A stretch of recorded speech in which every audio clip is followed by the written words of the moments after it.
In order to show you the use of the doc type, I'm going to create a simple HTML document here, about as simple as I can get. And I could put a head, a body. So this is just simple.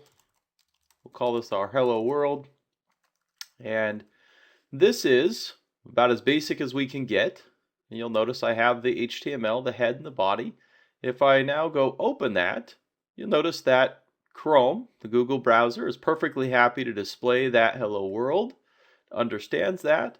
If I open that up with another browser, say Firefox, it's also perfectly happy to render that. Now the issue here is that those browsers are having to guess at what standard I'm following, which version of HTML or XHTML I'm using here, and they're having to render based on that guess. I don't know about you, but I don't like my tools in software or my computer tools to guess. I want them to know what they're doing. And so one of the things that we can do with the doc type is we can tell the browser, the client, this is the standard that I'm following. So if we switch here over to Chrome, we look at the w3.org for the valid DTD list, you'll see that we've got templates here. And we can also go through and see that there are a variety of different standards that we could be following. Now the most common are going to be the HTML 4.01 or XHTML. Those are the most common ones today. You can see there's a variety of others. HTML5 is out there. It's not yet a standard, but they do have a doc type that you use for that. And then there's some other things like MathML and other SVG related declarations.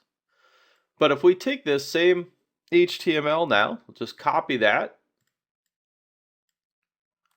We'll paste it in here. And we can see we've got a number of different items in here. We've got the title that's in there as standard. So we could say hello HTML is our title. And then we've got the body, and we'll change that to our hello world. We can save that. Again, of course, the browser is perfectly happy. It doesn't look any different than what we had before. But if we go out to the markup validation service, so validator.w3.org, what we can do is validate by direct input. And we'll take our content here, paste that in, and check it. You'll see it was successfully checked as xhtml10.strict. It is going to tell me that it's assuming the encoding here based on what we've put in the tags.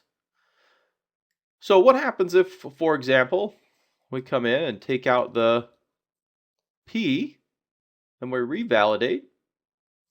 Well, you can see now, because it understands that we're trying to follow this standard, this XHTML1 strict, it's going to give us an error and tell us that we can't put just plain text inside the body. We need to wrap that with some sort of element, a div tag or a p tag or paragraph tag.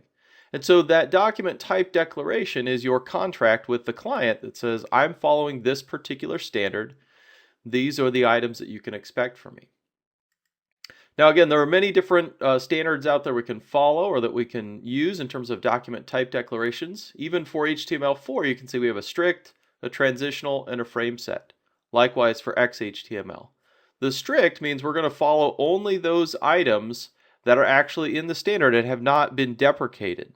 So there are several items that have been deprecated in there that you'll want to avoid if you're following the strict. Whereas the transitional or loose means that you're following it, but you also might be using some of those items that have been deprecated. And frame set is when you're not just going to include a body. Inside your HTML, you're going to have a frame set or a series of frames, each one pointing to a separate HTML document or containing its own content. XHTML is a revision of the HTML standard which follows the guidelines of XML. So for example, one of the things you could do in HTML is you could leave the P off and the closing tag and simply have the hello world. If we switch over to the validator and we try that, we can put just the start tag in. We'll revalidate and see that we still get a warning, we still get an error that the end tag is omitted. So when we're using the XHTML, This also has to be valid XML, which means that we have to have open and closing tags for all those items. So now I can revalidate that. So it's important to put that doctype at the top of your file. It lets the client know which standard you're following. It's also important to follow that standard to make sure that your HTML that you're sending down is going to be rendered properly. And that's what it all comes down to with this doctype. The browsers will do their best. As we saw, it'll try to render things even if it doesn't have the doctype. But it's better to be sure to tell the browser this is a standard I'm following and then follow that standard.